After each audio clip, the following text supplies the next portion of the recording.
Hey guys, so there's only a couple of days left of 2019 and I wanted to make a vlog to kind of summarise what I learned throughout the year and have like a reflection vlog on it, because I've learned so many lessons and I definitely didn't learn them the easy way. It was a painful year, it was a sad year, it was hard, it was definitely not what I had kind of planned it to be. But yeah, I wanted to share the journey with you guys because that is what we learn from. We learn from our mistakes. So let's get into it. Happy New Year! So 2019 started in a very positive way, an exceptional way actually. I was in Australia. I flew out there on Boxing Day and I stayed there for 3 weeks. I went around Australia teaching and also like having a bit of a holiday. I did that by myself, so I flew out by myself and I met some people over there who helped me with the teaching side, so took me to the yards. And then the last week I stayed in Bondi Beach by myself, which was a massive thing for me to do. Yesterday morning, when I said I was going to the beach and when I was on Bondi by myself, I didn't know that I was meeting up with Mary later that day, and I actually felt like really settled and quite happy, like mooching around by myself, which I think was really nice. And the Australia thing was a huge thing for me to do because something that I had always been very nervous about was travelling by myself, being alone by myself. I've gone into it before, not just like the practical side of being by myself, but also like emotionally having to spend time with myself. I never found that a nice thing. So for me to go out to Australia and not be 100% sure if I was actually going to have anyone to hang out with, it did turn out that I met some incredible people out there, and I miss you all so much. But yeah, I wasn't 100% sure if I was going to meet people, and there were days where I spent it by myself and I went round different parts of Australia where I was and just really spent time with myself. And then when I got home, I was just so proud of the fact that I had achieved that, the fact that I had pushed myself out of my comfort zone, done something that I had never imagined in a million years I could do. So I guess I came back from Australia feeling like on top of the world, feeling like I could take anything on. And before I had gone, things had really slotted into place, the riding had been going well. So I guess I put massive expectations on 2019. So I came home and got back into the routine of things. Felt like there were loads of things I wanted to start doing, and just, yeah, things didn't end up going quite to plan. I think I came back and expected it to just like be the same and like continue to go up and up and up. But what I found is the perfectionist in me started to snarl again and get very like negative, and my self-talk was extremely negative. And if you watch the vlogs straight after I'd been to Australia, I think every single one I was crying. I was getting really upset. I was digging into small little details and really like getting fixed on them and getting upset about them, to do with my riding. I was upset because I was not going to the gym as much as I was before Australia, and I was like, what's wrong with me? I can't keep my standards up. And when your standards are so high, it's very difficult to go about keeping them that high all the time, 24/7, 7 days a week, 365 days a year. It's not easy. So yeah, I was crying a lot, I was upset a lot. I hate the fact that like in every vlog I'm crying recently. I just don't know why. I'm literally just being my worst enemy at the moment, because I started off fine and then it's just like it all just starts creeping back in. Like I can hear it because Mum's like, you just keep saying you can't do something, and it's like, I thought after like 2.5 years of working on my mindset that I wouldn't be this freaking weak with it, but it's like I can't get out of this vicious circle. It's so pathetic. Like, who cries this much over dressage? Like, calm down. when I know there's a lot worse things going on in the world. I just feel so tired. So tired all the time. One of my biggest stresses is, what if me trying to be like a social media influencer and help people and also be a professional rider, what if like trying to do too much stops me from becoming a really good rider, like competitively? But then I really want to help people. Thing is, when everything's going really well, it's really easy to balance it all, but then when you feel like a bit tired and a bit rubbish and like emotionally not great, it's so tiring, and then I guess it's just an added thing, so I just need to get a grip. Oh. But I was succeeding in certain areas, so I guess I became addicted to the like success and the pushing myself. And there was a point where I remember this so well, and I'm so sorry if this is you who sent the message, because I'm not blaming you at all for this. It was like a catalyst of something that happened. But someone sent me a message because I'd been crying in the vlogs, and they said, you know, I care about you, I really like you, you know, I admire you and all that stuff, but have you ever thought that you really do play the victim a lot, and you get, you know, upset about things that so many people would just like die to have, and you're in a position where it's very easy for you to play the victim because of the yard situation, it kind of runs around you. And at first I read this and I got really upset, shock, and it really hurt me. And then because I'm very easily influenced by people, and I like to stay open-minded, and I don't want to be like, no, shut things off, I went, maybe she's right. So I got this mantra, and it's amazing because this mantra, like, I flew with it for a while. So I was thinking about getting charms, I was thinking about putting on hoodies, and it was don't play the victim. And I think there is a point where you shouldn't play the victim, and it's important to kind of push forward. But I think what this did for me, this saying, was it put a massive negative spin on me showing my true emotions. So I thought if I got upset, if I got angry, if I got whatever is kind of our society looks at as a bad emotion, I'd cut it off. I'd be like, no, don't play the victim. And I shut myself off from feeling those things. And I was like, wow, like, this is good. I was like, this is helping. And I started doing the 5 AM club. So I was getting up at 5 o'clock in the morning. I was doing exercise, reading and journaling in the morning. And it was hard, don't get me wrong, but I felt like I'd absolutely nailed life, and I was like, right, I am so driven, so focused, I'm not playing the victim, I'm just going to think positively, I'm just going to be positive all the time, this is wicked. So then I went to Myers Co, and I was in this frame of mind, and on paper, if you look at Myers Co, well, of course it went well. I won my first Premier League with Wilf. Eagle did really well, I rode really well, I was an absolute like machine, you'd say, like as a competitor, and it went well, but I was being very nasty to myself, self-talk wise.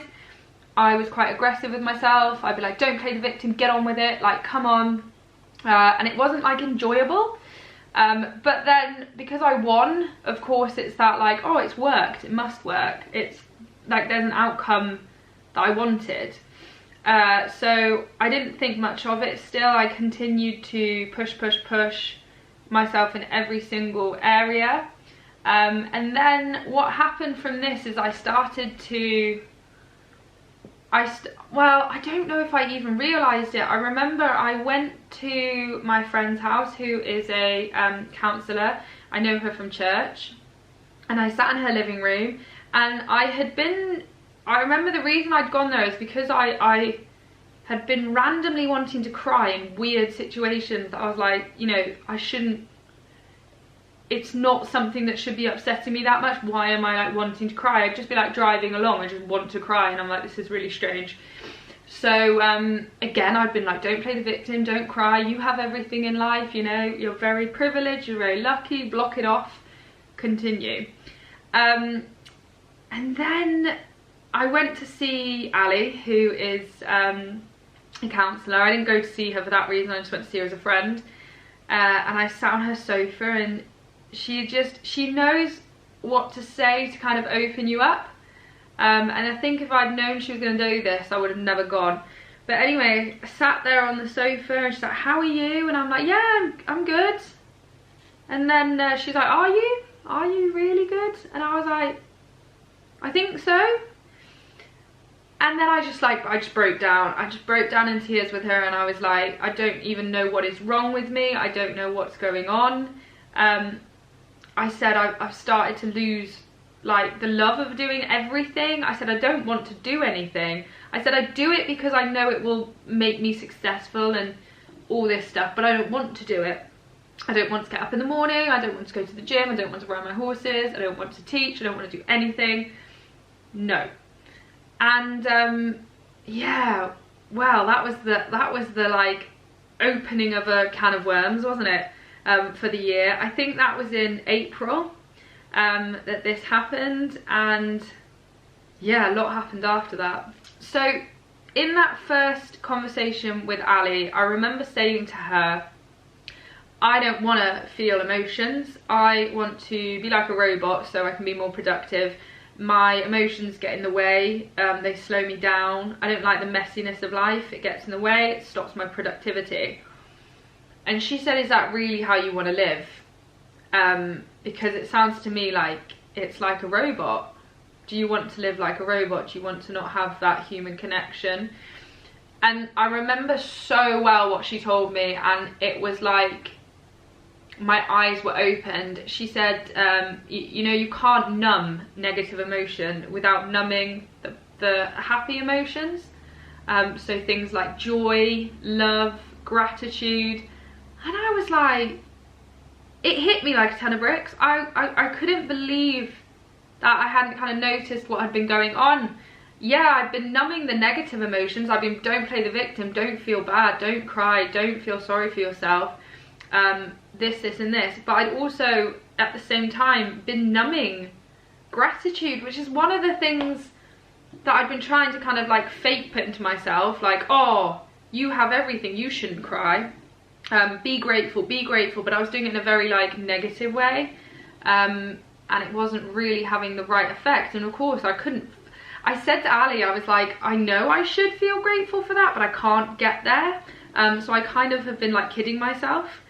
And she was like, that's again, you're numbing. And a really nice way that she explained it is she said, what you've kind of done is there's a reason you're pushing yourself to your absolute limits. And what we kind of uncovered throughout the sessions that I had, because then after this, of course, we'd open this massive can of worms, and then I had to go and see her every week and talk about things. And what we kind of uncovered was that my self-worth lied in success. My self-worth lied in like what I achieved and what I did. So to me, to push myself harder and harder and harder was the way I was going to feel worthy. And what she also pointed out was the fact that because I want that, like that was my self-worth, and that was how I wanted to, yeah, go about life. I had put my hand on this box filled with all the crap life had thrown at me over 26 years, you know, because everybody comes across stuff that happens. I'd put my hand on this box and I'd be like, you stay there because you get in the way, you slow me down, you're the messy part of life. Let's just put my hand on this box. And yeah, it's tiring pushing down on it all the time and keeping you at bay, but at least I don't have to deal with it, at least I don't have to kind of waste energy on it. And she just kind of explained what has happened is you've got to a point, because you're exhausting yourself trying to be perfect and everything and holding your hand on this box of messiness, you've basically burnt out. And I was like, oh wow. And that's the first time we spoke about burning out. And so I kind of accepted the fact that I burn out. I was like, yeah, you're so right, I have. But what I didn't realise was what burnout did to me is it gave me depression. And for a very long time, I didn't want to admit that I was feeling this way. I think I did a vlog about it again, and someone said you have nothing to be depressed about. And again, I shouldn't have spoken about it at that time, because I was in a very vulnerable position with my mental health, and for me to put it out there for people to kind of see, yes, it's great that I was being open and honest, but I also think it was quite hard for me to deal with, and I think it put me back a little bit. But anyway, that is what happened, and that was the main crux of my year, is that I got burnout and I got depression, and it was extremely hard. So going into a bit more about the depression and how I personally went through it, because it's so individual for each people. I think that's why mental health is extremely difficult to kind of deal with, because every single person goes through it differently. You know, with breaking your arm or something, there's a different breaks you can have, and we're all made in the same way in that aspect. Whereas with mental health, I mean, it's so difficult because we're all so complex and individual to kind of like put into words. But I'm going to put my story into words because that's the only story I know. So to start with, I didn't do as much. I had told people around me that this is kind of what was going on. I'd burnt out, but I definitely didn't say to anyone like, oh, I've got depression or I'm depressed. I just said I'm burnt out, I'm tired, I need to like just take my foot off the accelerator a little bit. And then I just didn't feel like I was getting any better. I think 6 weeks, 7 weeks passed and I was just not getting any better. I was really struggling. Mum was getting really worried about me, and you know, she'd said to me, I think you've got walking depression, which is where you can go about day-to-day life fine, you can get out of bed, but you don't enjoy it. And she kind of explained that, you know, this happens to people through life, it's normal, it's okay not to feel like ashamed or embarrassed about it, just to take it easy. And she really helped me with that. And then I remember one day I was riding Eagle and I wanted her to help me, and she was telling me to do things and my whole body just felt like, well, there's nothing there, and I just was crying and crying and crying, and I didn't want to do anything, and I was like, I just don't want to ride. And then I just remember I said to Mum, I was like, I just want to die. And then she was like, oh. She didn't react in like a dramatic way, she's very level-headed, and I said, I don't want to kill myself, I'm not going to kill myself, but I do want to die. I said I don't see the point in any of this anymore, I don't see the point in living, I think it's just, there's nothing for me. So I said, I'm in a right situation here. So she suggested that I went to the doctors and had a chat with them because of like the situation had got worse, and I didn't really want to go, but anyway I ended up going, ended up chatting to the doctor. The reason I didn't want to go is because I thought she was going to put me on medication, and I was like, I'm not sure I want to do this. And so I chatted to her and I basically said, like, I understand all this, I'm seeing a counsellor, she's kind of explained things to me, I know why I've got in this situation, I've basically overworked myself massively. I said, but I can't get out of this because I have stopped working so hard, but I'm still stuck feeling this awful. So we went through a couple of things. She, you know, asked me if I'd been seeing a counsellor. I said yes. She said, are you still getting up in the morning? And I was like, yes, I'm trying to. And she's like, that's good. It's good to kind of try and keep going, even if it's, you know, the minimum. And then we just went through a couple of other things, and she said, look, I think it would be good if you tried medication, just to get yourself out of this situation. And I just felt so like hopeless that I thought, like, why not? And I know there's a lot of people who are very against medication, there's a lot of people who are very for it. Again, very individual which way you go with this, but I decided to try it. And then within the first, I think within a week, I felt better. I was still not doing anything. I was still working on the yard, riding, not pushing myself though, still keeping it quite low. But I felt so much better, and I was like, oh, the relief. So I stayed on the medication for, I think overall it was only 6 weeks, but there's a reason I came off it. Yeah, so it was 6 weeks, and it just made me feel, oh, human again. So that was good. But again, life decided to hand me another blow. And what happened here was, this is something that I used to struggle with.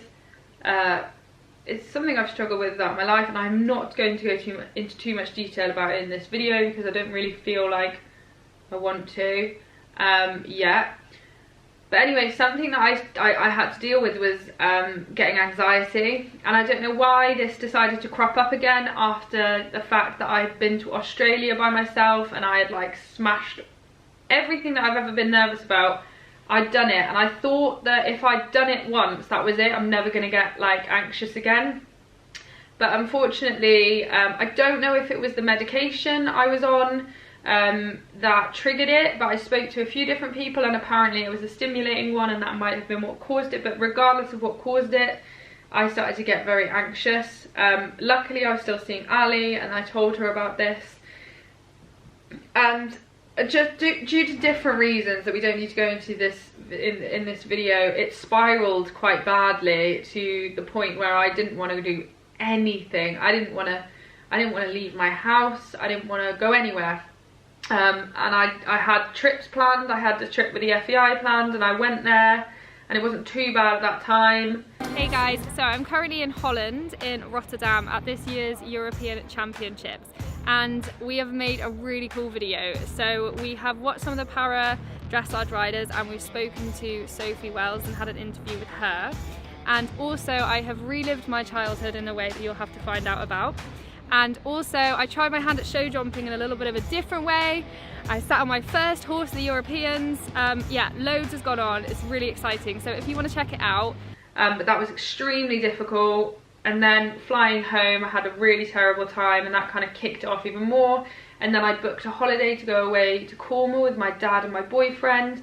And that was like horrendously hard to go and do.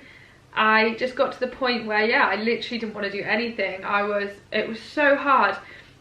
So I guess the rest of my year for me has been like clawing myself out, and that is how I describe it, clawing myself out of like the fear of doing anything. And I went slowly with it. I started by saying, right, I'm just going to go into that shop and I'm not going to buy anything, I'm just going to walk around and I'm going to come out. And I've slowly pushed myself back to like normality with it, and I'd say like now I'm in a reasonably good place with it. I would probably still struggle a little bit if I was going to go on a plane or a train, but I know that I will overcome that again. Again, like it's literally just clawing yourself out, and then you feel relaxed again.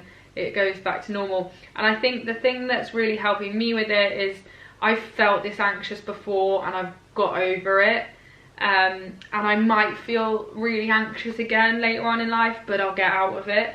And although it's really hard to deal with, and I don't think anyone can understand it unless you've been through it, how isolating it is and how like crippling it is, but it never, like, for me, again, this is for me, it never lasts ages. It can last a couple of months, but it's never like always there, because I'm always trying to fight my way out of it.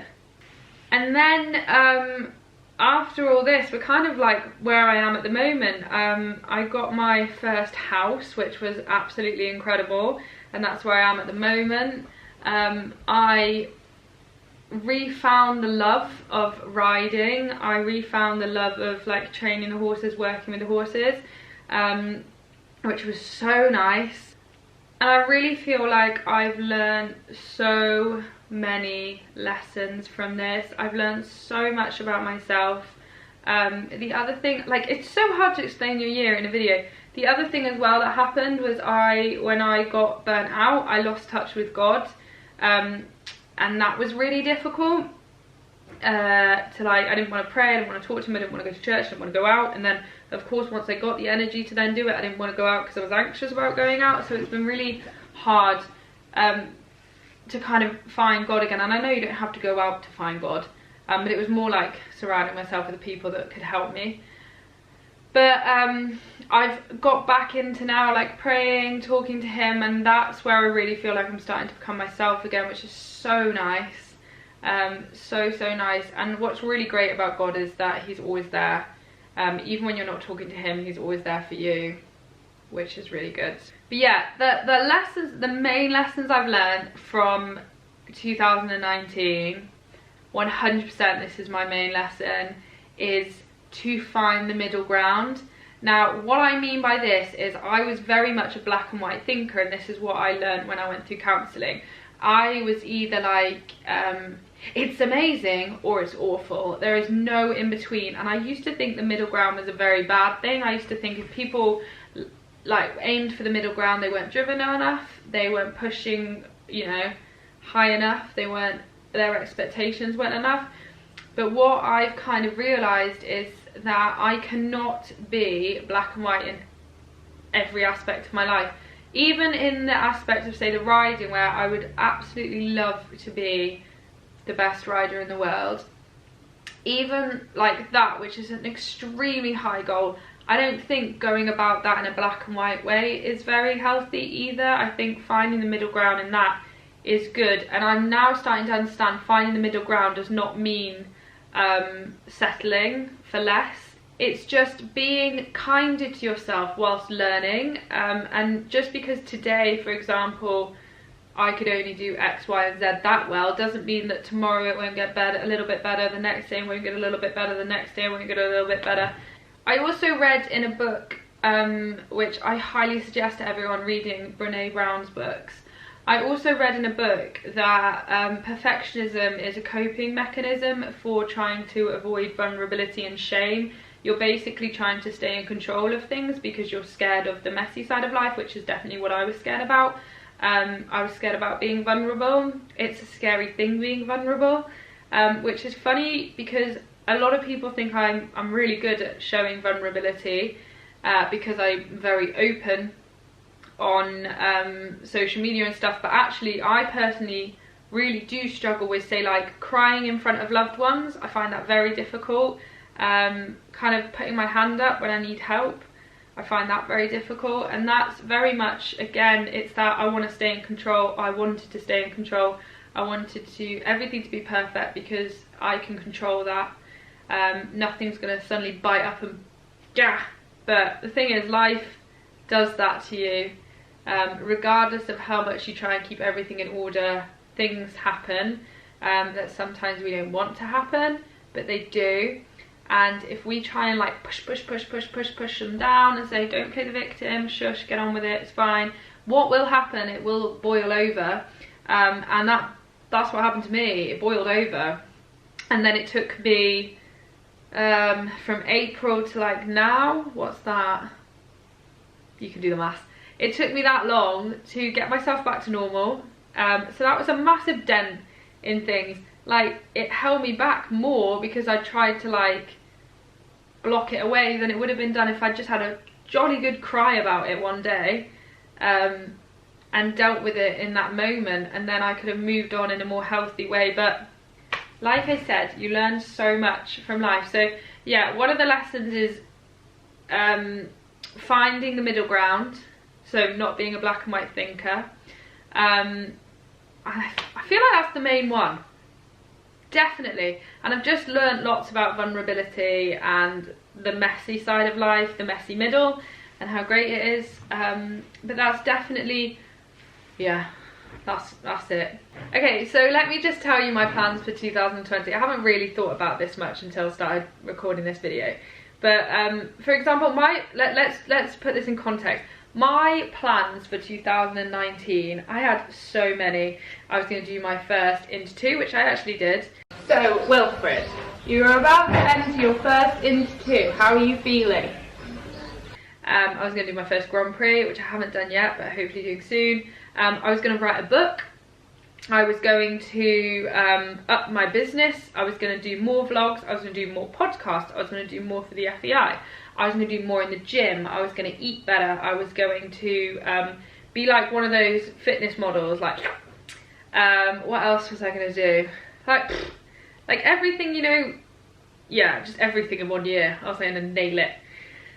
Okay, so my main aim for 2020 is to continue to be happy in the middle ground, to put my horses first, and not feel ashamed for that, and not feel bad for that, and not feel like I am not doing enough.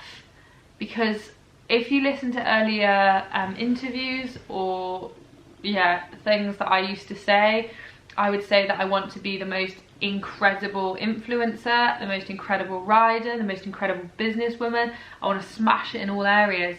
And now I'm learning that it's very difficult to smash it in one area. So I needed to sacrifice something to reach for the thing that I truly wanted. And my horses and kind of spending time with them and this year has shown me that they are the most important thing to me alongside my family. That is all that like truly matters to me. And the social media side of stuff is, I 100% want to take people along this journey. I 100% want to help people and inspire people and influence people in a positive way and change the equestrian world. But I can't do that at the expense of my own mental health and, you know, time with my family and my horses, because my horses to me are like, they are my lifeline. I really think God gave them me as a lifeline. They teach me so much, and I'm just so blessed to be able to work with them, to be able to learn from them. And that is truly, like, when you look into the crux of my heart, oh, getting emotional. What I want to spend the rest of my life kind of pursuing is understanding horses better and listening to them. And the social media is going to still continue, but I'm not going to feel the guilt about not producing as much content as some other influencers, and the content not being perfect, and the edits not being perfect, and not having the best cameras, and not having millions of followers, because that's not, for me, what's important.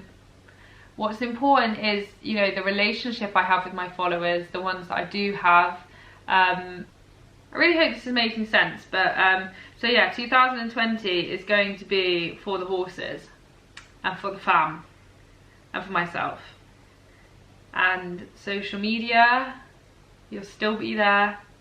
So that is what 2020 is going to hold. I know that I'll be setting a better example as well, when I'm not pushing myself to the absolute limits. So yeah, I guess that's the summary of the year, but there is so much that I've missed out. It's ridiculous. But I just feel like that was my main thing that I wanted to get into this video. So there you have it, guys, my 2019 review, and yeah, let's see what 2020 holds.